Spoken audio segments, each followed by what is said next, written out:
घर में कौन कौन झूला झुला रहे हैं? अभी सावन में तो रोज झूला झुलाओ। श्री प्रिया प्रियतम नित्य झूला विहार करते हैं। देखो खोलते ही वही पद निकला है, मानो ये ठाकुर जी कह रहे हैं कि मेरे को वही सुनाओ। आहा, तेरो रसिक प्रीतम मग जोवत खड़ो, तेरो रसिक प्रीतम मग जोड़त खड़ो। मग बोलते हैं रास्ता, और रसिक प्रीतम मग जोवत खड़ो यानी कि ठाकुर जी प्रतीक्षा कर रहे हैं। एक पेड़ पर सुंदर हिंडोला बनाए के, झूला बना के, उसको सजा के, उसमें पुष्प आदि लगा के ठाकुर जी प्रतीक्षा कर रहे हैं, और उस मार्ग में देख रहे हैं जहां से श्री जी आने वाली हैं। तो सब गोपियां किशोरी जी को बता रही हैं, तेरो रसिक प्रीतम मग जोवत खड़ो, तेरो रसिक प्रीतम मग जोवत खड़ो। किशोरी जी बोली हम नहीं जा रही, हम नहीं जामेंगी, मान करके बैठी हैं। मान जानते हैं? किशोरी जी मान लीला करते हैं। कैसी मान लीला करते हैं? ठाकुर जी की और श्री प्रिया जी की मान लीला ऐसी है कि दोनों युगल मिलते हैं, और युगल मिलकर के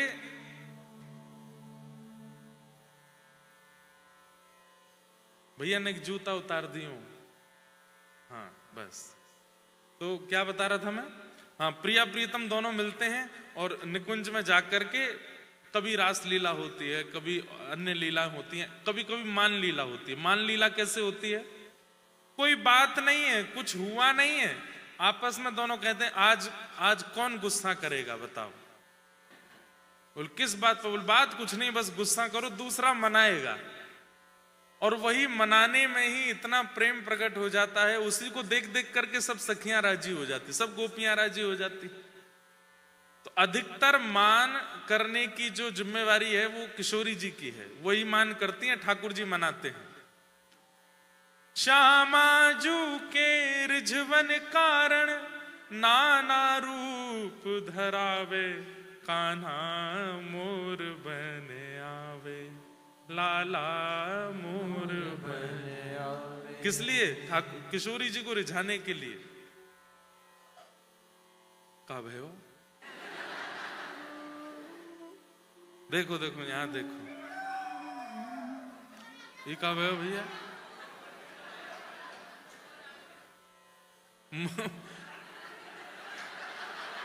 कैनेडियन कंसुरा मोर।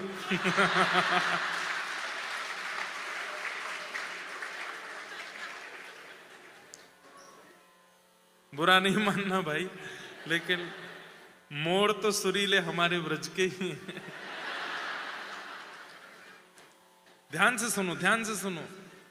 तो लीला क्या चलती है कि रोज ठाकुर जी कहते हैं श्री जी मान करो मैं मनाऊंगा, और ठाकुर जी कभी मोर बन के मनाते हैं, कभी नृत्य करके मनाते हैं, कभी श्री जी के जैसा श्रृंगार करके आ जाते हैं, श्यामा सखी बन के आ जाते हैं, घाघरा चोली पहन के आते हैं। तो किशोरी जी उनकी नई नई लीलाओं को देख के अपना मान छोड़ देती हैं, मान भूल जाती हैं, और दोनों फिर रास विहार करते हैं।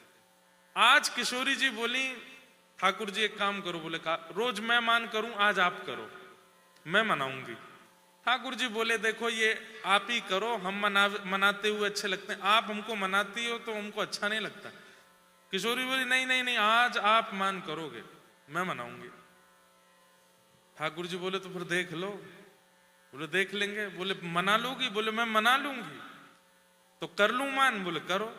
सो ठाकुर जी ऐसे कमर करके और रूट करके बैठ गए बिना किसी बात के। देखो कैसा प्रेम है श्री प्रिया प्रियतम का, मान करके बैठे। अब श्री जी उनको मना रही हैं, कभी कुछ पकवान बनाती हैं, कभी ठाकुर जी की तरह बंशी बजाती हैं, कभी ठाकुर जी के आगे नृत्य करती हैं, ठाकुर जी की तरह श्री जी मोर बन के आती हैं। लेकिन ठाकुर जी ऐसा मान करके बैठे हैं कि श्री जी से रीझ ही नहीं रहे, रिझाते रिझाते। अच्छा, मान लीला का नियम है, अगर शाम हो गई और नहीं मना पाए तो मान करने वाला जीत जाएगा, और शाम होने से पहले मना लिया तो रिझाने वाला जीत जाएगा, ऐसा खेल है। सूर्य अस्त हो गए, लेकिन ठाकुर जी अभी भी मुंह फुला के बैठे हैं। श्री जी ने अंत में आकर के हाथ जोड़ के कही, आप जीते मैं हारी, ऐसे कैसे माटी के मथोना बन के बैठ जाओ, सवेरे तो मना रही हूं, रीझ ही नहीं रहे हो। अच्छा, नियम यह है कि सूर्यास्त के बाद मान छोड़ना पड़ेगा, लेकिन ठाकुर जी मान में ही नंद भवन चले गए। अब तो किशोरी जी को पूरी रात नींद नहीं आई। बोले कि ना बात करके गए, ना कछु कह के गए, ऐसो काय बात पर गुस्सा है गए। दूसरे दिन ठाकुर जी जब आए तो किशोरी जी बोली, आपने कल बहुत गलत कियो, आपने मान कियो, मैंने इतना मनाया फिर भी नहीं रीझे, और शाम को मान में ही चले गए, बात भी नहीं करके गए मौसों। ठाकुर जी फिर कछु नहीं बोले, बस इतना बोले, अभी मेरो मान चल ही रहो है, ये कोई बात ना हो। दो दो दिनों तक कौन मान करे। ठाकुर जी बोले, मैं मान करूं। दूसरा दिन भी निकल गया, ठाकुर जी ने मान नहीं छोड़ा। ठाकुर जी आज कमर कस के बैठे हैं, बड़ी पीछे पड़ रही कि आप मान करो, आप मान करो। ऐसा मान करूंगा कि जीवन में नहीं कहेंगी मुझसे कि मान करो। अब इसमें भी प्रेम है, ठाकुर जी चाहते हैं कि सदा यही मान करें और मैं मनाऊं, तो आज अच्छे से मान करके दिखाई दूं इनको। तीसरा दिन जब आया और ठाकुर जी नहीं माने, तो श्री जी बोली, नहीं मानोगे? ठाकुर जी बोले, ठीक है। अब तो श्री प्रिया जी, हमारी किशोरी जी तो बड़ी सहज हैं, बड़ी सरल हैं और बड़ी करुणामयी हैं। किशोरी जी के नेत्रों में अश्रु कोई देख नहीं पाता है, लेकिन 3 दिन हो गए श्याम सुंदर मान नहीं छोड़ रहे। तो श्री किशोरी जी गईं और यमुना के तट पर जाकर के मधुर सुंदर सुंदर अश्रुबिंद प्रकट हुए, थोड़ा विरह में आ गईं और रुदन करने लगी। जैसे ही किशोरी जी का अश्रुबिंद यमुना जी में पड़ा, इतने में यमुना जी प्रकट हो गईं, चरण पकड़ लिए, हे प्रियाजू, आपको कौन ने इतना कष्ट दियो, आप क्यों रो रही हैं? तब किशोरी जी बोली, श्याम सुंदर मान करके बैठे हैं, 1 दिना तो चल जाए, 2 दिना भी चल, 3 दिना है गए, मान नहीं छोड़ रहे हैं। कहा करूं मैं, हर प्रकार के उपाय कर चुकी, लेकिन ये मान नहीं छोड़ रहे हैं। तो हमारी श्री यमुना जी जो है, ये बिल्कुल श्याम सुंदर जैसी है, इसीलिए श्याम सुंदर यमुने महारानी की जय बोला जाता है। केवल पहनाव से पता चलता है कि ये यमुना जी हैं और ये ठाकुर जी हैं। यदि एक जैसे वस्त्र पहन लें तो यमुना जी ठाकुर जी में अंतर नहीं पता चलेगा, एक जैसे दिखते हैं दोनों। ये भी सांवली है। मीठे रस से भरोड़ी महारानी लागे, महारानी लागे, मोहे प्यारो प्यारो यम। कई लोग कारो कारो घामे, कारो कारो यमुना जी रो पानी लागे। कारी नहीं है, सांवली है यमुना जी, ठाकुर जी जैसी हैं बिल्कुल। यमुना जी बोली, श्री जी आप बैठो, मैं देखूं इन्हें तो। और महाराज ऐसी योजना बनाई, ठाकुर जी जैसी चोटी, ठाकुर जी जैसा मुकुट, ठाकुर जी जैसे कुंडल, ठाकुर जी जैसे काजल, ठाकुर जी जैसी पीतांबरी, ठाकुर जी जैसी वंशी, ठाकुर जी जैसी माला, वैसा ही इत्र, सब कुछ ठाकुर जी जैसो पहन करके श्री यमुना जी आई। और जैसी चाल चलते हैं ठाकुर जी, कैसी, सब ही अंग को बाको, गिरधर सब ही अंग को बाको। बांक का मतलब टेढ़े, पैर भी टेढ़े हैं, कमर भी टेढ़ी है, सिर भी टेढ़ा है, मुकुट भी टेढ़ा है। और टेढ़े हैं नहीं ठाकुर जी, अदा है उनकी। मतलब जैसे अगर 2 लोग यहाँ खड़े हैं तो आपस में ऐसे खड़े होकर बात कर लेंगे, ऐसे खड़े होकर। ठाकुर जी कैसे खड़े होते हैं? आप अगर ठाकुर जी के सामने खड़े हो, ठाकुर जी को आप खड़े होकर आपसे बात करनी है तो किसी को बुलाएंगे, ए इधर आ, भाई बुला के उसके कंधे पे हाथ धर के टेढ़े खड़े हो। अब बताओ, तो उनकी अदा है। ललित गति विलास वल्गुहास प्रणय निरीक्षण कल्पितो रुमान। श्रीमद् भागवत में भीष्म पितामह कहते हैं, कैसी चाल है इनकी, पैर भी टेढ़े, कमर भी टेढ़ी, मुख भी टेढ़ो। तो जैसी चाल ठाकुर जी की, वैसे ही यमुना जी चलने लगी। ठाकुर जी के पैरों के नूपुरों की ध्वनि, श्याम सुंदर बैठे शिला पर मान करके, इतने में ही ठाकुर जी को जब अपने ही पैरों के नूपुरों की ध्वनि आई तो ठाकुर जी बोले मैं तो यहीं बैठा हूं, ये नूपुर ध्वनि कहां से आ रही है? और जैसे ही पीछे मुड़ करके देखो महाराज तो दूसरे श्याम सुंदर, और बिल्कुल वैसे ही वंशी अधर पर धरे, वैसे ही देख रहे हैं। आगे पीछे सब ठाकुर जी जब चलते हैं तो छोटी छोटी गिलहरी, खरगोश, चिड़िया कभी आके यहाँ बैठ जाती है, कभी यहाँ पे बैठ जाते हैं, सब चहकते रहते हैं, खरगोश उछलते रहते हैं जब ठाकुर जी चलते हैं। तो आज यमुना जी चल के आ रही हैं तो वैसा ही वातावरण बना हुआ है वन का। वृक्ष झुकने लगते हैं, फल टूट टूट के गिरने लगते हैं, पुष्प आकर के ठाकुर जी पर बरसने लगते हैं। ठाकुर जी बोले मैं तो यहां बैठा हूं, ये दूसरा श्याम सुंदर कहां से आए हो? ठाकुर जी उठ के गए, अरे कौन है तू? यमुना जी बोली हम श्याम सुंदर। तुम कौन हो? श्याम सुंदर तो मैं हूं, तू कहां से आएगो? तो यमुना जी बोली तुम झूठे हो, असली तो मैं हूं। नंद जी को लाला, यशोदा जी को लाला, मधुमंगल श्रीदामा को सखा, वो कृष्ण तो मैं हूं, तुम भैलू पिया हो। ठाकुर जी बोले अच्छा दारी के तो बताऊं अभी, मैं हूं असली। बोले तुम असली नहीं हो, मैं हूं असली। कैसे पता चले? बोले वंशी दिखाओ, तो वंशी एक जैसे। कैसे पता चले? पीतांबरी दिखाओ, तो पीतांबरी एक जैसे। सब प्रकार से बिल्कुल एक जैसे हैं। तब यमुना जी बोली एक उपाय से पता चलेगा असली कौन। बोले क्या? दोनों वंशी बजाएंगे, जिसके बगल में किशोरी जी आके खड़ी हो जाएं वो असली है। ठाकुर जी बोले मैं तो उनसे नाराज बैठा हूं 3 दिन आते, और मैंने इतनी परेशान कर दी है कि मैं वंशी बजाऊंगा वो आएंगी ही नहीं मेरे पास। लेकिन फिर भी ट्राई करते हैं। ठाकुर जी ने वंशी बजाई, किशोरी जी नहीं आई। और जैसे ही यमुना जी ने अधर पर वंशी धरी, एक ध्वनि लगाई, इतने में ही किशोरी जी श्याम सुंदर, मदन मोहन, अरे कहां हो? ठाकुर जी आए, हरी श्यामाजू असली मैं हूं, मैं क्षमा मांग रहा हूं, अब कभी मान नहीं करूंगा, या के पास मत जाइयो। किशोरी जी बोली बाजू हटो, असली तो वही है।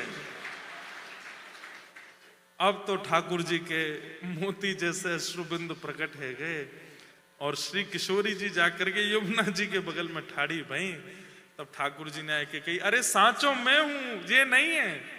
तब यमुना जी ने कही हे श्यामाजू बहुत रुदन कर रहे हैं, आपकी आज्ञा हो तो ये लीला विश्राम करें। बोले हाँ आप करो। इतने में ही यमुना जी अपने स्वरूप में आ गई, ठाकुर जी के चरणों में जाके प्रणाम किया। ठाकुर जी बोले आप कौन हो? बोले मैं कालिंदी यमुना। ये सब तो आपकी लीला को विस्तार करने के लिए। आज के बाद वचन दो हमारी प्रिया जी से कभी मान नहीं करोगे। बोले मैं तो कभी करूं ना हूं, इनने ही कही मुंह से कि करो। तो बोले करे कि कहीं 1 दिना करते, 3 दिना निकाल दिया आपने। आओ किशोरी जी के बगल में ठाड़े आ जाओ। तब ठाकुर जी आए, किशोरी जी ने तब अपने हृदय से लगाए, और तब श्री जी और ठाकुर जी दोनों ने यमुना जी से कही आज के बाद आप इसी श्रृंगार में ही रहो, और पूरी दुनिया श्याम सुंदर श्री यमुने महारानी की जय ही बोलेगो। इसलिए श्याम सुंदर श्री यमुने महारानी। तो अधिकतर मान कौन करता है? प्रिया जी करती हैं, श्री जी करती हैं। तो वही गोपियां कह रही हैं ऐसो मान नहीं कीजे, हठ छोड़िए अली, ऐसो मान नहीं कीजे, हठ छोड़िए अली। तू तो परम सयानी वृष भानु की लली, तू तो परम सयानी वृष भानु की लली। घिर आए बदरा झुक आए बदरा, घिर आए बदरा झुक आए बदरा। राधे झूलन पधारो, घिर आए बदरा। राधे झूलन पधारो, घिर आए बदरा। तेरो रसिक प्रीतम मग जोवत खड़ो, तेरो रसिक प्रीतम मग जोवत खड़ो। वो तो दो कर जोड़ तेरे चरण पड़ो, वो तो दो कर जोड़े तेरे चरण पड़ो। वैसे नारी का सम्मान कैसे करना चाहिए ये तो हमें ठाकुर जी से सीखो।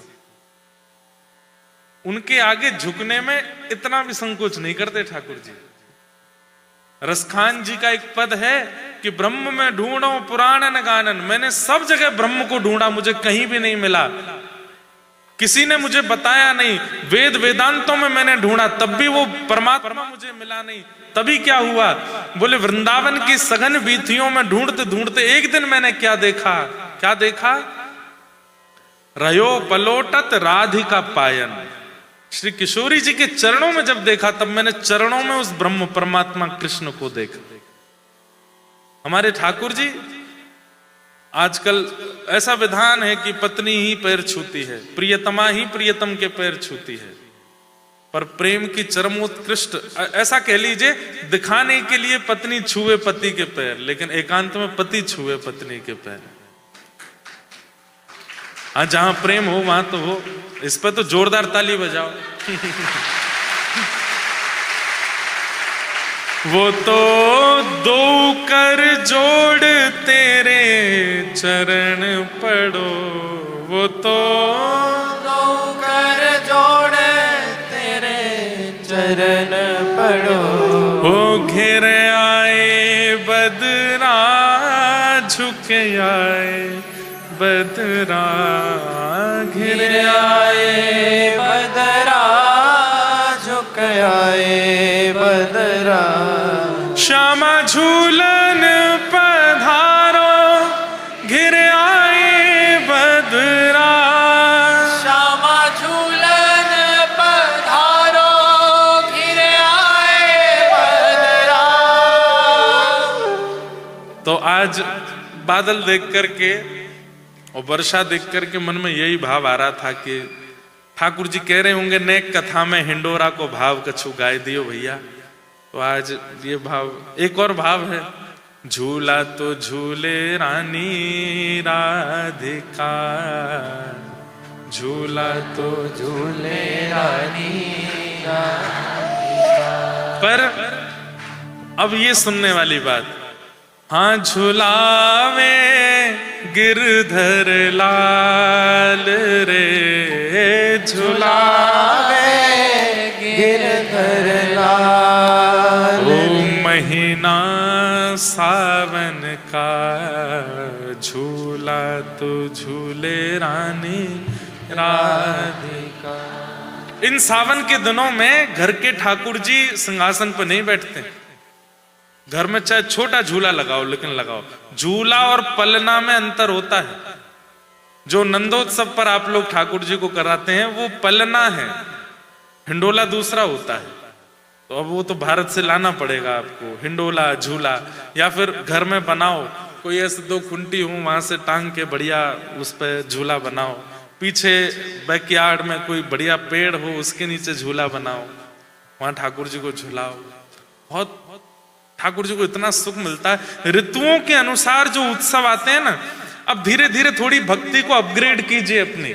बस वो सुबह दिया जला दिया, शाम को दिया जला दिया, अगरबत्ती जलाई, चले गए ओम जय जगदीश हरे करके, इतने तक कब तक रहोगे इसी भाव में? अरे भाई, कॉलेज भी अपग्रेड होता है, जॉब भी अपग्रेड होती है, भक्ति भी अपग्रेड होनी चाहिए। अब धीरे धीरे प्रयास करो, ऋतुओं के अनुसार ठाकुर जी के वस्त्र हो, ऋतुओं के अनुसार ठाकुर जी का इत्र हो, ऋतुओं के अनुसार उत्सव हो। अभी सावन चल रहा है तो महादेव के उपासक सब महादेव का अभिषेक करते हैं, कृष्ण उपासक ठाकुर जी को झूला झूलाते हैं।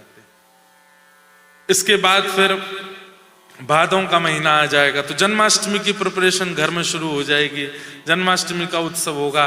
फिर जन्माष्टमी के बाद रोज नंदोत्सव के पद गाओ, नंद घर आनंद भयो जय कन्हैया लाल की। कब तक? राधाष्टमी तक। फिर राधाष्टमी आवे तो श्री जी की अष्टमी मनाओ, ठाकुर जी उसमें आपके संग पार्टिसिपेट करें। फिर उसके बाद आ जाएंगे पितृपक्ष, पितरों के दिन आ जाएंगे, तो उसमें सांझी लीला होती है हमारे यहाँ। सांझी लीला में क्या होता है, पितृपक्ष में कोई उत्सव नहीं होता, तो किशोरी जी और ठाकुर जी दोनों मिल नहीं पाते। किशोरी जी बरसाने रहती हैं, ठाकुर जी वृंदावन रहते हैं, तो सखियां सुंदर सुंदर रंगोलियां बनाती हैं, उसी को सांझी कहते हैं। सांझी बस वो पानी के ऊपर बनाई जाती है, पानी जल के ऊपर, एक पात्र में जल भर के उसके ऊपर सांझी बनाते हैं और किशोरी जी को सखियां दिखा करके सुखी करती हैं। तो आप लोग रंगोली बनाओ पितृपक्ष में ठाकुर जी के सामने, और उसमें रोज नई नई लीलाएं बनाओ। ये करने वाले तो यहाँ 10% लोग ही हैं, लेकिन करो। उसके बाद नवरात्रि आ जाएगी, शरद का महीना, रास प्रारंभ हो जाएगा। रोज ठाकुर जी के आगे गोपी गीत का पाठ करो। जयति तेधिकं जन्मना व्रजः श्रयत सस्वद। जैसे जैसे शरद पूर्णिमा पास आवे, ठाकुर जी को श्वेत वस्त्र पहनाना, बड़े बड़े मुकुट धारण कराना, सफेद सफेद सामग्रियां बनाना ठाकुर जी के लिए, खीर रबड़ी आदि आदि।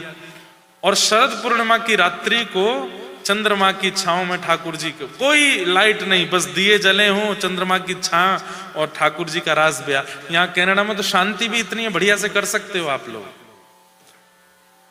कनाडा जैसी शांति भारत में मिल जाए कहीं कहीं शहरों में तो इतना आनंद आ जाए, बस पूछो मत। पर पॉपुलेशन इतनी है, भारत की शांति हो नहीं पाती वहां पे।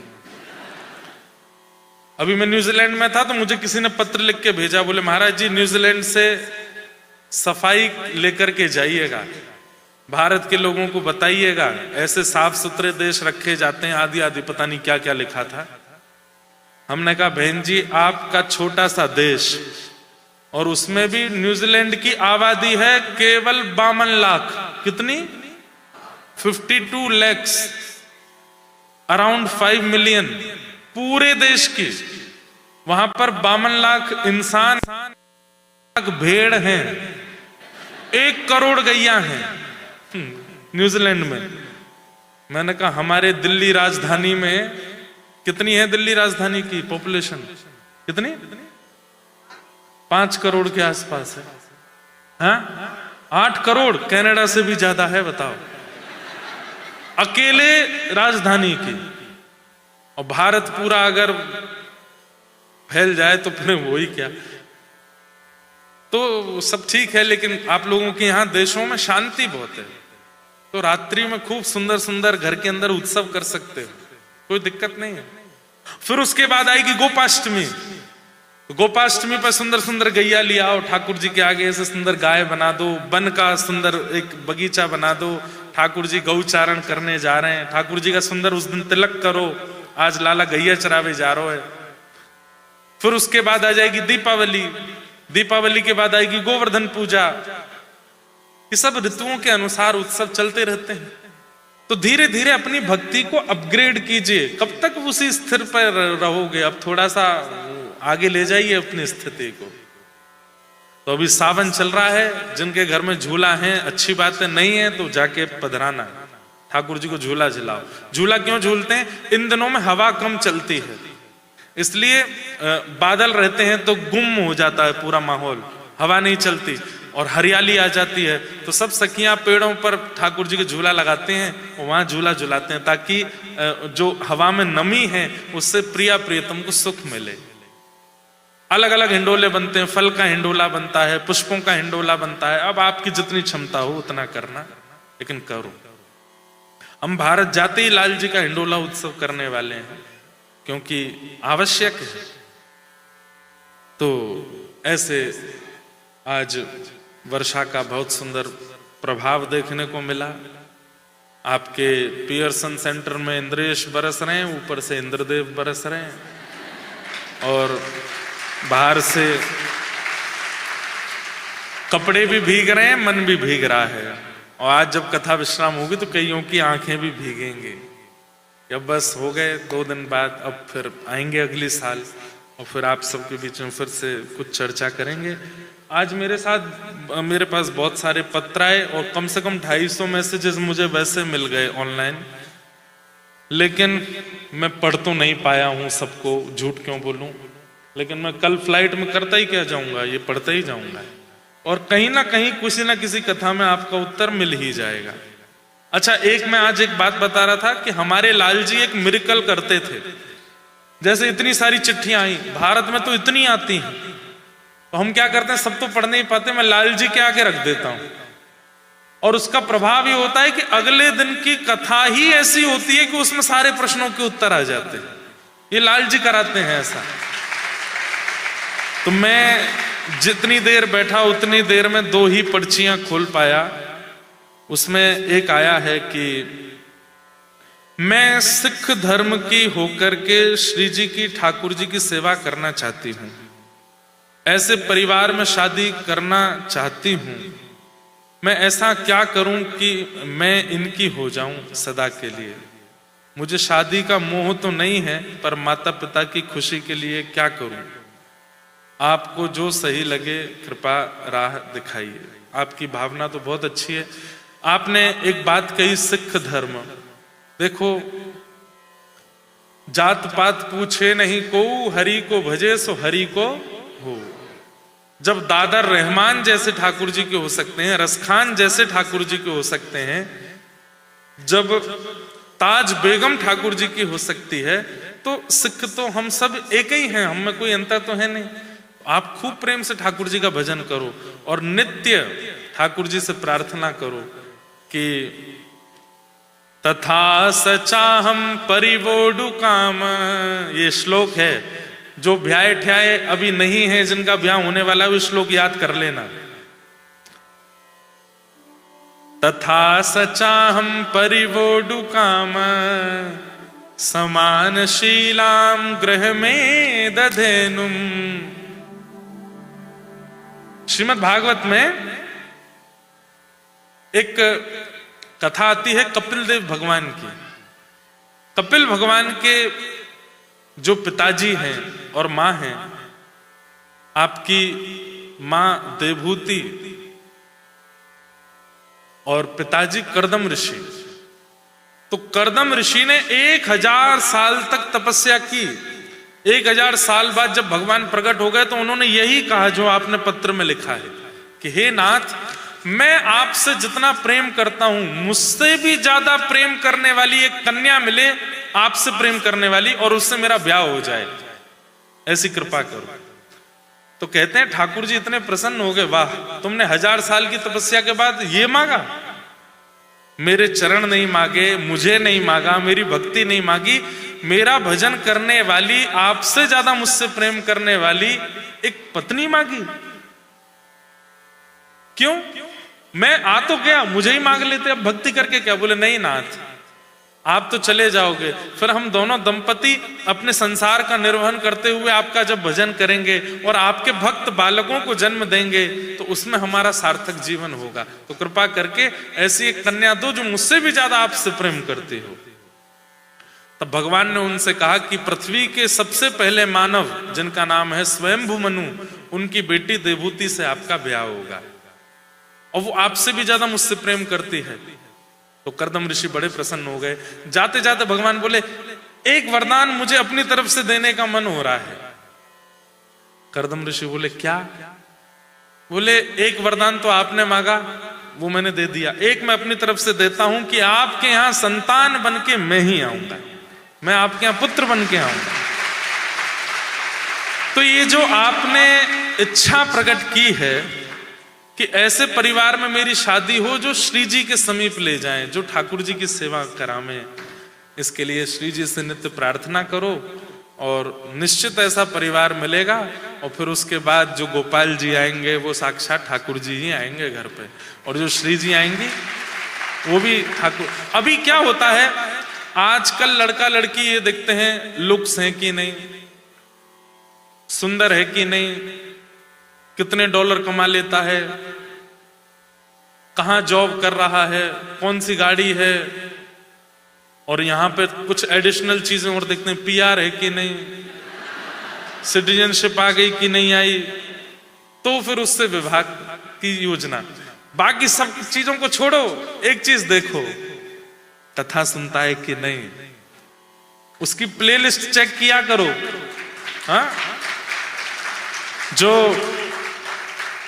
जितनी भी लड़कियां हैं और जितने भी लड़के हैं, जिसके प्रति मन बने या जिसके प्रति माता पिता कहें कि ये है, तो उसका इंस्टाग्राम प्रोफाइल खोल के पहले तो उसको फॉलोइंग देखा करो, किस किस को फॉलो कर रहा है। प्रेमानंद जी महाराज फॉलो हो रहे हैं।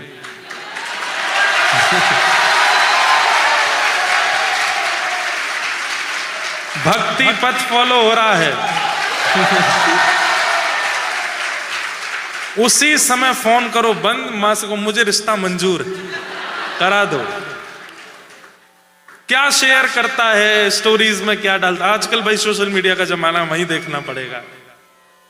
जब मिले तो फोन थोड़ा सा दिखा ना जरा, यूट्यूब पे जाके देखो लास्ट वॉच क्या था, उसमें अगर एक हफ्ता तक कथाएं नहीं हो तो शादी के लिए मना कर देना।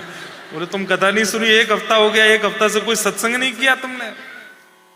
और यदि इन भावों में रहने वाला वो लड़का है या लड़की है, तो हो सकता है डॉलर कमाने में थोड़ा आपको स्ट्रगल करना पड़े, घर बनाने में स्ट्रगल करना पड़े, पीआर लेने में स्ट्रगल करना पड़े, पर जीवन जीने में स्ट्रगल नहीं करना पड़ेगा। बड़ा प्रसन्नता से सब जीवन निकलेगा। तो भागवत जी में श्लोक है, तथा सचाहम परिवोडु काम शमान शीलाम गृहमेद देनुम। पूरा श्लोक बता देता हूं, याद कर लेना। तथा सचाहम परिवोडु काम समान शीलाम गृहमेद देनुम। कहाँ गया?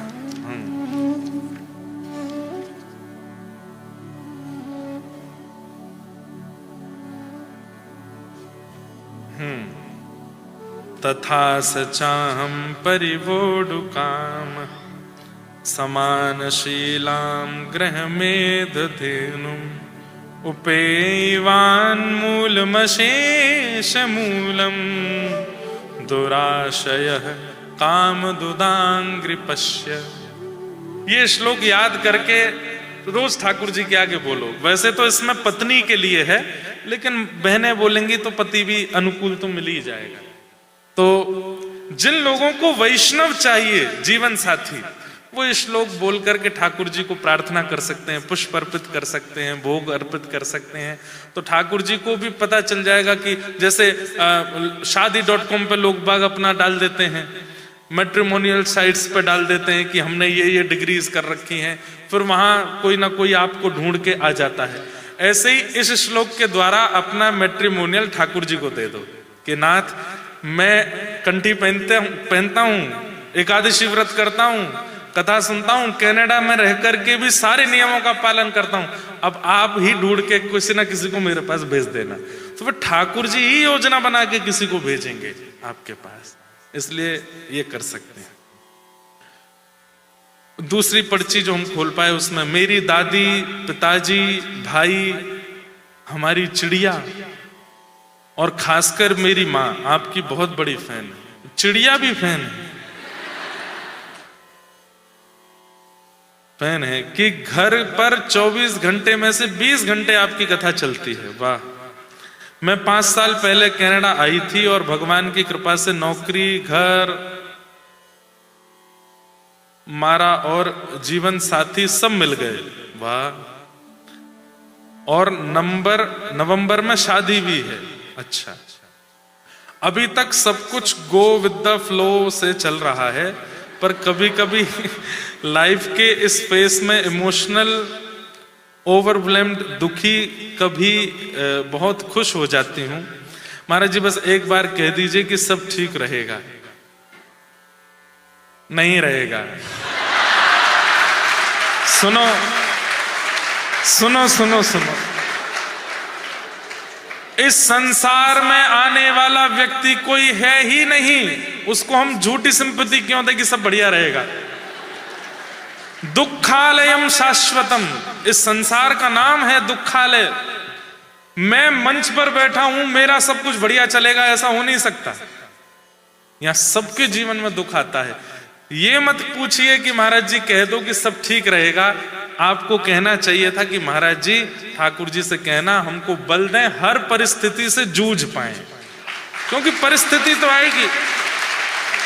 ये तो आपने ऐसी बात कह दी कि आपने कॉलेज में दाखिला लेकर के प्रिंसिपल को लेटर लिख के दिया कि मेरा एग्जाम मत लेना, सीधी डिग्री दे देना। स्कूल में जाकर के टीचर को कह दिया कि कभी टेस्ट मत लेना, सीधा पास करके अपग्रेड कर देना दूसरी क्लास में। ऐसा कैसे हो जाएगा? एग्जामिनेशंस तो होंगे, और ये लाइफ के जो फेज आते हैं जिनसे हम घबरा जाते हैं, वही है एग्जामिनेशन। लेकिन हमारे इंडिया में, आपके यहाँ क्या होता है पता नहीं, हमारे इंडिया में क्या होता है, एक्स्ट्रा क्लासेस और एक्स्ट्रा बुक्स मिलती हैं। जैसे बच्चों के बोर्ड के एग्जाम होते हैं 10th क्लास में, 12th क्लास में, तो CBSE बोर्ड्स की कुछ एक्स्ट्रा बुक्स मिलती हैं जो एग्जाम की प्रिपरेशन कराते हैं। ऐसे ही एग्जाम्स के प्रिपरेशन के 12th क्लास की शीट्स मिलती हैं, बाजार में मिलती हैं, बच्चे उन पर प्रैक्टिस करते हैं अपने एग्जाम्स को क्लियर करने की। जो लोग IAS की तैयारी करते हैं वो लोग भी एग्जाम्स के ऐसे प्रिपरेशन करते रहते हैं। ऐसे ही ये कथाएं जो हैं, ये सत्संग जो है, ये प्रिपरेशन है, ये एक प्रकार से आपका ट्यूशन है। यहां सावधानी से बैठ करके और सुना होगा, और नित्य ही विशेष विशेष महापुरुषों के, जिनकी बातें सुनकर के कृष्ण प्रिय लगते हैं, जिनकी बातें सुन के संसार के दुख कम लगते हैं, ऐसे लोगों का सत्संग नित्य सुनते हो तो आपकी प्रिपरेशन अच्छी रहेगी। फिर लाइफ की सिचुएशन कितनी भी भयावह हो जाए, घबराओगे नहीं आप। तो इसलिए कभी भी ठाकुर जी से ये मत कहिए कि नाथ सब कुछ अच्छा रहे। ठाकुर जी से सदैव ये कहना, मेरे जीवन में जो भी स्थिति आवे नाथ, मेरे कर्मानुसार बस मुझे लड़ने का बल देना, मुझे जूझने की ताकत देना। इसका सबसे बड़ा प्रमाण अर्जुन भगवान से सीधा कह देता कि आप मेरे मित्र हो, एक काम नहीं करोगे मेरा? बोले क्या आप भगवान हो? चुटकी बजाओ, महाभारत युद्ध खत्म कर दो। और ठाकुर जी क्या कर नहीं सकते? कर तुम अकर तुम अन्यथा कर तुम समर्थ परमेश्वर, वो सब कर सकते हैं। लेकिन भगवान ने चुटकी नहीं बजाई, भगवान ने शस्त्र नहीं उठाए। अर्जुन से कहा अपना गांडीव धनुष उठा, बाण संधान कर और युद्ध कर। वो युद्ध क्या है? वो वही युद्ध है जो हम सब लोग अपने जीवन में रोज फेस करते हैं। कभी जॉब्स को लेके, कभी परिवार के विवादों को लेके, कभी शारीरिक पीड़ाओं को लेके, कभी मानसिक पीड़ाओं को लेके, हम सब महाभारती तो कर रहे हैं, पर हम कहते क्या हैं? अर्जुन नहीं बन पाते। हम ठाकुर जी से प्रार्थना करते हैं ये ठीक कर दो ना, इससे हमको निकाल दो ना। भगवान कहते हैं भाई अर्जुन बन, युद्ध कर। हाँ, मेरी शरण में रह करके युद्ध कर, राह मैं दिखाता रहूंगा, बताता रहूंगा, निकलना तुझे खुद पड़ेगा इस स्थिति से। इसलिए कभी ये बात मत कहना कि आप कह दो सब ठीक हो जाए, कुछ ठीक नहीं होगा। जूझना पड़ेगा, लड़ना पड़ेगा, हर परिस्थिति से जूझ करके आगे बढ़ना पड़ेगा। इसलिए ये भाव आज आया था, तो आप बुरा नहीं मान जाना जिन्होंने के बोले बताओ महाराज जी ने कह दिया कुछ अच्छा नहीं होगा। ये तो संसार है, यहां पर सबके जीवन में दुख आते हैं।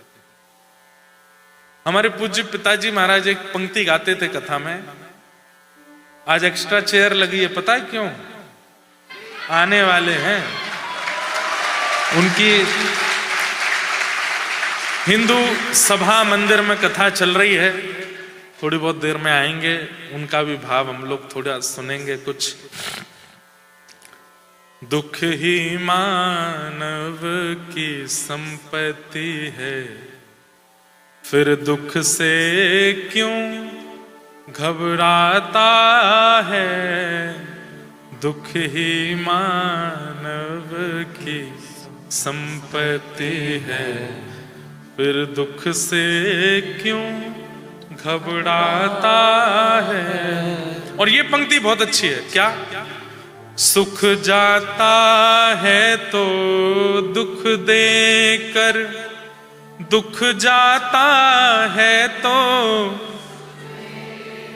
सब जानते हैं, दुख जाता है तो सुख देकर, सुख जाता है तो दुख देकर, सुख देकर जाने वाले से ये मानव क्यों घबराता है, सुख देकर जाने वाले से ये मानव क्यों घबराता। अरे कोई रिश्तेदार आपके घर आ जाए, 3-4 दिन तो आपसे खूब आलू के परांठे बनवावे, खूब आपसे मेहनत करवावे। अच्छा एक चीज तो है, कनाडा अमेरिका के लोगों को भोजन बनाने में बहुत कष्ट होता है, ऐसा मैंने देखा है। जैसे ही पता चल जाए कहीं कार्यक्रम है वहां फ्री का भोजन है तो जल्दी भागते हैं और पैक और करवा के ले आते हैं कि घर पे बनाना नहीं पड़ेगा, जो है उनको खवा देंगे। ऐसा मैंने देखा है, अब शायद हो सकता बदल गया हो, पहले तो बहुत देखा है। तो कोई घर पर मेहमान आवे और जाते समय आपके घर के बच्चों को बढ़िया $200 दे करके जावे, तो उस आदमी को आप क्यों नहीं चाहोगे कि दोबारा आवे, अगली बार कब आओगे, पूछते हो ना। ये दुख भी तो ऐसा ही है, भले ही आता है तो तोड़ देता है आपको, लेकिन जाते समय सुख दे करके जाता है। सुख देकर जाने वाले से ये मानव क्यों घबराता है, दुख ही मानव की संपत्ति है, फिर दुख से क्यों घबराता। लेकिन मेरे पास एक इलाज है, क्या? भक्ति मार्ग एनेस्थीसिया का इंजेक्शन है। आप में से मेडिकल लाइन में कौन है? कोई है? 2, 4, 5 तो है ही है। एनेस्थीसिया क्या करता है? सुन्न कर देता है, नम कर देता है। जिस जगह लगा दो उस जगह पर काट भी दो तो पता नहीं चलेगा, नस भी कटेगी, मांस भी कटेगा, हड्डी भी कटेगी, त्वचा भी फटेगी, खून भी निकलेगा, लेकिन दर्द नहीं होगा। ठीक वैसे ही भक्ति मार्ग कैसा है? एनेस्थीसिया का इंजेक्शन है। मीराबाई के जीवन में कष्ट नहीं आए थे क्या? खूब आए थे। गोस्वामी तुलसीदास जी के जीवन में कष्ट नहीं आए थे, चैतन्य महाप्रभु को कष्ट नहीं दिया था, नामाचार्य हरिदास ठाकुर को कष्ट नहीं दिया था, करमेती बाई को कष्ट नहीं दिया था, सबको कष्ट हुआ है। लेकिन इन सबको दुख हुआ क्यों नहीं? क्योंकि सबने भक्ति रूपी एनेस्थीसिया लगवा रखा है। और भक्ति मार्ग में जब व्यक्ति आ जाता है ना, तो संसार विपत्ति तो देता है, लेकिन उसको उससे फर्क नहीं पड़ता। वो स्टेबल हो जाता है, वो स्थिर हो जाता है। मीराबाई गाती है, मैं तो गोविंद रा गुण गासूं, राणा जी रूठे तो मने काय करसी। मैं तो गोविंद रा गुण गासूं, राणा जी रूठे तो मने काय कर। राम नाम रा जहाज चला स्या, राम नाम रा जहाज चला स्या। मैं तो भव सागर तर जासूं, मैं तो भव सागर तर जासो। मैं तो गोविंद रा गुण गासूं, राणा जी रूठे तो मने काय करसी। मैं तो गोविंद रा गुण गासूं, राणा जी रूठे तो मने काय करसी। हे मीरा के प्रभु गिरधर नागर मीरा के प्रभु गिरधर नागर, मीरा के प्रभु गिरधर नागर, मीरा के प्रभु गिरधर नागर। मैं तो निरख परख गुण गासूं, मैं तो निरख परख गुण गासू, मैं तो गोविंद रा गुण गासूं। राणा जी रूठे तो मने काहे करसी, मैं तो गोविंद रा गुण गासू। राणा जी रूठे तो मन काहे करसी। कितना सुंदर भाव है। अरे ये संसार रूठेगा तो ज्यादा से ज्यादा क्या होगा, संबंध कम होंगे, लेकिन संसार बनाने वाला रूठ गया तो कहां जाएंगे हम। वास्तव में जो दुख संसार का है वो दुख हमें तब तक ही लगता है जब तक हम कृष्णाश्रित नहीं होते। कृष्णाश्रित व्यक्ति के लिए ये संसार के दुख दुख नहीं होते। उसका दुख क्या है पता है? बताओ, हरी चर्चा 2 ही दिन की हो रही थी, आज बारिश हो गई, हम पहुंचे नहीं पाए, कई लोग आ ही नहीं पाए, आज घर ही रह गए। ये उनके लिए इतना बड़ा विषाद बन गया कि वो रो रो के परेशान। कोई यूएस में है, अब इतने फोन आए कि आप यूएस आ जाइए। मैंने कहा तुम कनाडा से, वहां यूएस से यहाँ आ जाओ। कितने लोग आए हैं यूएस से यहाँ पे, देखो कितने सारे लोग आए हैं, ये यूएस से कथा सुनने आए हैं। अब कई लोग ऐसे हैं जो यूएस से नहीं आ पाए, उनके लिए ये बहुत बड़ा कष्ट है। बोले कि अब पूरे साल हम दुखी रहेंगे कि कितने पास आके भी हम कथा सुनने नहीं जा पाए। मतलब अब समझ रहे हैं कि कृष्णाश्रित व्यक्ति के दुख का कारण क्या है? कथा ना सुन पाना, वृंदावन ना जा पाना, सेवा ना कर पाना, नाम जप ना कर पाना, ठाकुर जी के उत्सव ना कर पाना, उसके लिए वही दुख हो जाता है। उसके लिए फिर संसार के दुख दुख नहीं है, वो समझ जाता है, उसको इतनी ज्यादा स्पष्टीकरण हो जाता है कि संसार में कष्ट तो जीवन में आना है। उस कष्ट से इतना वो विचलित नहीं होता। उसको विचलित करता है तो केवल और केवल ये कि मैं योग्य होते हुए भी सुन नहीं पा रहा, जा नहीं पा रहा, कर नहीं पा रहा। विपदो नैव विपदः संपदो नैव संपद, विपद विस्मरणम विष्णु संपद नारायण स्मृति। एक हरिपाल नाम के भक्त की कथा है, ध्यान से सुनना।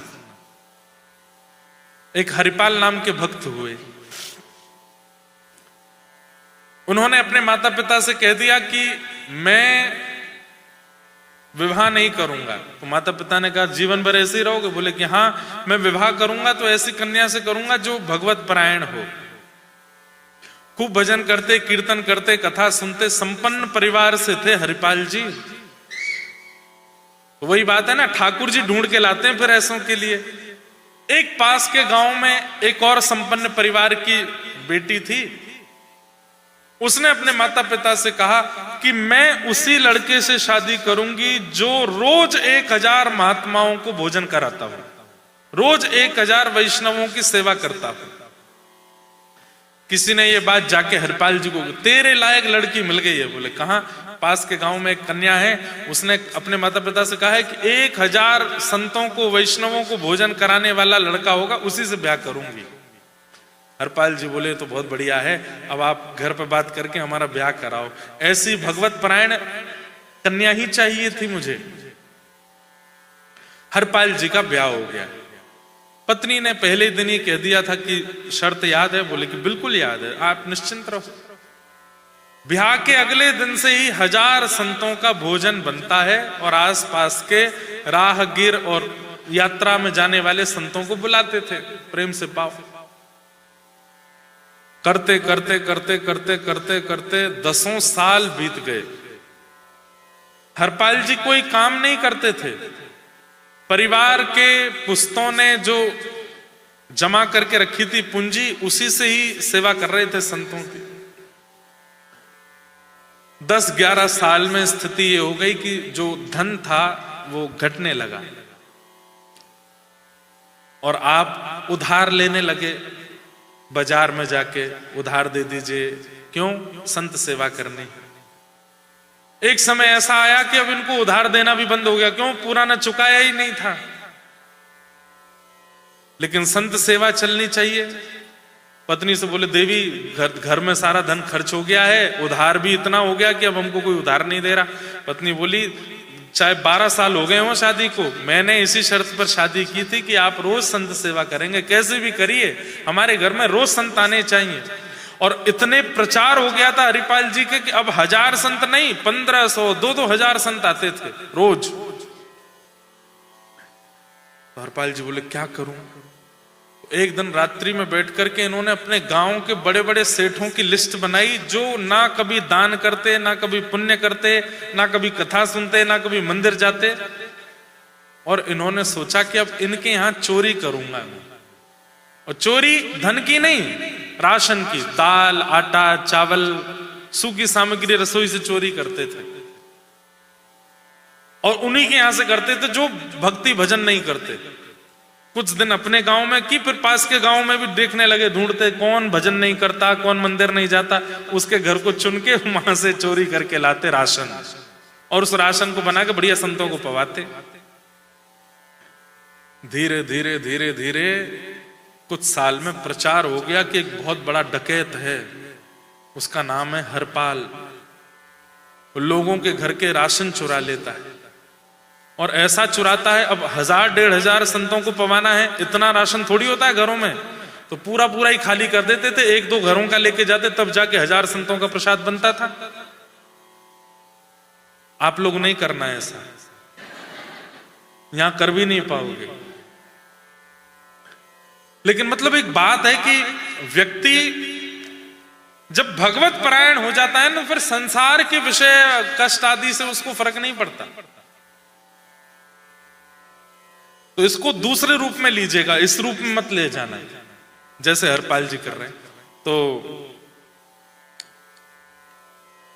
अब तो आपकी स्थिति ऐसी हो गई कि एक जंगल में एक रास्ता था जो 2 गांव को जोड़ता था, वहां आप छुप करके बैठते थे, और जो भी राह निकलता हुआ व्यक्ति आता था उसको आप रोक करके लूट लेते थे।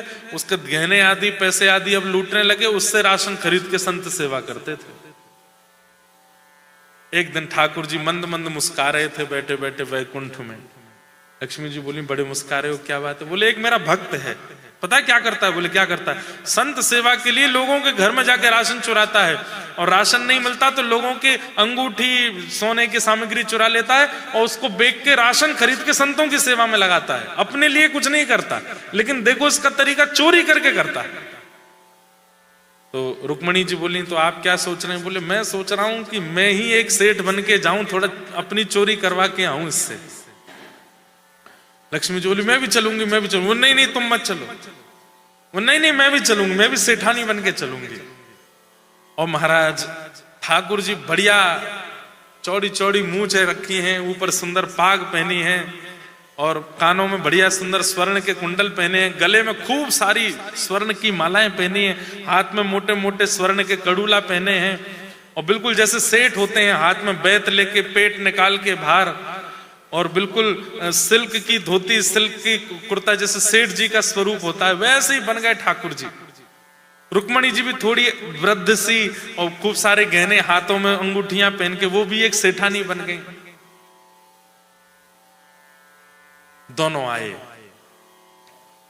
जैसे ही निकलने लगे उसी रास्ते से जहां हरपाल जी खड़े होते थे, तो हरपाल जी देखे और देख करके बोले, वाह ठाकुर जी, बड़ी कृपा, ये तो कम से कम आगामी 10-20 साल की योजना आ रही है पूरी, ये तो पूरा लूट लूंगा मैं इसको, फिर 10-20 साल मुझे मेहनत ही नहीं करनी पड़ेगी, इतना गहना। गए तो सामने से आ रहे थे, तो ठाकुर जी सेठ जी के रूप में, और बिल्कुल ऐसे बैठ कांप रहे हैं, और बोले, अरे भैया सुनो तो। बोले, हाँ बताओ। बोले, हमको ना दूसरे गांव में जाना है। बोले, अच्छा, हमने सुना है यहाँ पर एक बहुत बड़ा डकैत रहता, उसका नाम हरपाल है। हरपाल जी से ही बोल रहे हैं ठाकुर जी। हरपाल जी बोले, अच्छा, उससे भैया तुम हमको बचा लो, इसके बदले में तुम जो कहोगे वो हम तुमको देंगे। हरपाल जी बोले, बहुत बढ़िया है, ऐसा बढ़िया शिकार फंसा है। तो हरपाल जी बोले तो फिर एक काम कीजिए। बोले क्या? मेरे यहाँ रोज 1000 संतों का भोजन होता है, तो आप पहले कुछ राशि दे दीजिए, मैं राशन खरीद के पत्नी को दे आऊं, मैं चलूंगा आपके साथ, ये जंगल पार करवाऊंगा। वो हरपाल मुझसे डरता है, मैं पल्ली पार करके आऊंगा आपको। ठाकुर जी ने तुरंत रुक्मणी जी को इशारा दिया, कुछ दो। रुक्मणी जी ने कुछ सोने की मोहर दे दी। तो हरपाल जी बोले आप 10 मिनट रुको, हम बस राशन दिया है, क्योंकि संतों का जमावड़ा घर आ गया, वे पालेंगे, इतनी देर में आपको छोड़ के आ जाऊंगा। दौड़ करके गए, राशन खरीद के पत्नी को दिया। पत्नी से कहा बढ़िया जमाओ, और सुनो अब संतों से कहना अब इतनी प्रतीक्षा नहीं करनी पड़ेगी, आगामी 10-20 साल की योजना मिल गई है, मैं अभी लेके आता हूं। उस दिन की व्यवस्था करके हरपाल जी दौड़े दौड़े आए। सेठ जी का आओ आओ आओ, मेरे पीछे पीछे चलना। बिल्कुल ठाकुर जी चल रहे हैं पीछे, रुक्मणी जी चल रही हैं। चलते चलते जैसे ही विहंगम जंगल आया, बिल्कुल चारों तरफ से पेड़ पौधे हैं, और बिल्कुल थर थर कांप रहे थे ठाकुर जी और रुक्मणी जी। बोले हरपाल नहीं आ जाए, हरपाल नहीं आ जाए। इतने में ही सामने हरपाल सीधा खड़ा हुआ, मूंछों पे ताव देकर के अपनी स्वाफी रखी नीचे, और तुरंत तलवार, चलाता नहीं था लेकिन दिखाई। सेठ जी बोले भैया ये क्या कर रहे हो? बोले मैं ही हरपाल हूं। बहुत सोना पहन करके चल रहा है, और तुम दोनों का ये पूरा स्वरूप और इतने सारी सामग्री देख करके, अरे महाराज संतों की खूब सेवा होगी, उतार करके धरो सब स्वाफी में। अरे भैया तुम ही हरपाल थे क्या? बोले हाँ। ठाकुर जी थर थर कांप रहे हैं, अपनी अंगूठी उतार रहे हैं, कानों के कुंडल उतार रहे हैं। रुक्मणी जी कह रही हैं दशानन रावण को मारने में नहीं कांपते आप, कंस का वध करने में, इसके आगे इतने कांप क्यों रहे हैं? बोले वे सब तो दुष्ट राक्षस थे, ये तो मेरा भक्त है। सब कुछ उतार उतार के दिया। अब हरपाल ढूंढ ढूंढ करके ये भी उतारो, इसको भी रखो, ये भी उतारो, इसको भी, जूती में भी सोना लगा, ये भी उतार के धरो यहां पे। सेठानी जी आप क्यों खड़ी, आप भी उतारो। रुक्मणी जी बोली मैं भी उतारू। ठाकुर जी बोले और नहीं तो क्या, अकेले लुटेंगे हम, लुटाओ। रुक्मणी जी भी अपनी सब सामग्री उतार उतार के दे रही थी, लेकिन ठाकुर जी ने एक लीला की, सब दे दिया रुक्मणी जी ने, ठाकुर जी ने, लेकिन ठाकुर जी ने अपनी एक उंगली में एक अंगूठी पहनी, वो जानबूझ की अंगूठी इतनी टाइट थी कि वो निकल नहीं रही थी। और ठाकुर जी ऐसे हाथ छुपा के खड़े, भैया हमने सब दे दिया, अब हमको छोड़ दो, कुछ रह तो नहीं गया? बोले नहीं रह गया। दिखाओ तो जरा, अपने हाथ आगे करो। ठाकुर जी ने ऐसे हाथ आगे, बोले अंगूठी क्यों नहीं उतारी है? बोले भैया ये बहुत बहुत कड़ी है, निकल ही नहीं रही है, देखो।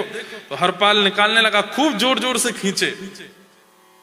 तो हरपाल जी बोले अंगूठी नहीं छोड़ूंगा मैं, क्योंकि कम से कम इतना धन है कि 1 साल की सेवा तो इसी से हो जाएगी। कहां है मेरी चक्कू, कहां है? चक्कू लेकर के ठाकुर जी की उंगली काटने की स्थिति में जब आया, शंख चक्र गदा पद्म धारण करके ठाकुर जी प्रकट हो गए, और रुक्मणी जी अपने रूप में प्रकट हो गई। ठाकुर जी ने हरपाल जी को हृदय से लगाया। हरपाल जी तो घबरा गए जब ठाकुर जी को देखा। इतनी देर से आपको लूट रहा था मैं, अरे ये तो बहुत बड़ा अपराध हो गया। मेरे नाथ, मेरे स्वामी, मेरे सर्वस्व, मेरे परमात्मा मेरे सामने आ गए और मैं लूटने में व्यस्त था। नाथ मुझसे बहुत बड़ा अपराध हो गया, चरणों में गिर गए। ठाकुर जी ने उठा के हृदय से लगाया, बोले तुमने कुछ अपराध नहीं। अरे मैंने कितनों की चोरी की, मैंने कितनों के गलत का, आज मैंने आपको लूट लिया, इससे बुरा मैं और क्या करूंगा। ठाकुर जी ने कहा उद्देश्य अपना नहीं था तुम्हारा, उद्देश्य संत सेवा, वैष्णव सेवा, मेरे जनों की सेवा थी, इसलिए उसमें दोष नहीं लगता। और तुमने उन लोगों का धन चुराया जो कभी भजन नहीं करते, जो कभी कथा नहीं सुनते, कभी मंदिर नहीं जाते। अरे हरपाल, तुमने उनकी चोरी करके संत सेवा करा के, बल्कि उनके धन से उनका ही उद्धार कर दिया। वे सब वैकुंठ जाएंगे तुम्हारे कारण। क्यों? उनका धन तो कभी सेवा में लगा नहीं, तुमने लगाया। देख करके बड़े राजी हो रहे हैं। हरपाल जी बोले नाथ मुझे दर्शन दे दिया आपने, लेकिन जिसकी कृपा से आज मुझे आपके दर्शन हुए, मेरी पत्नी जिसने नियम लिया था, उसको तो दर्शन दो। ठाकुर जी बोले ठीक है हम चलते हैं। और दोनों लाली लाला बन गए, रुक्मणी जी और ठाकुर जी, वो गोद में बैठ करके गए। और वहां उनकी पत्नी ने हरपाल जी की गोद में दोनों बालकों को देख के पूछा ये दोनों कौन हैं? बोले कि दिव्य दृष्टि से देखो, जब प्रणाम करते हुए देखा तो साक्षात भगवान ही गोदी में बैठ करके आए थे। हरपाल जी और उनकी पत्नी दोनों पर कृपा करके ठाकुर जी अपने संग ले गए। अब इससे चोरी मत सीखना, इससे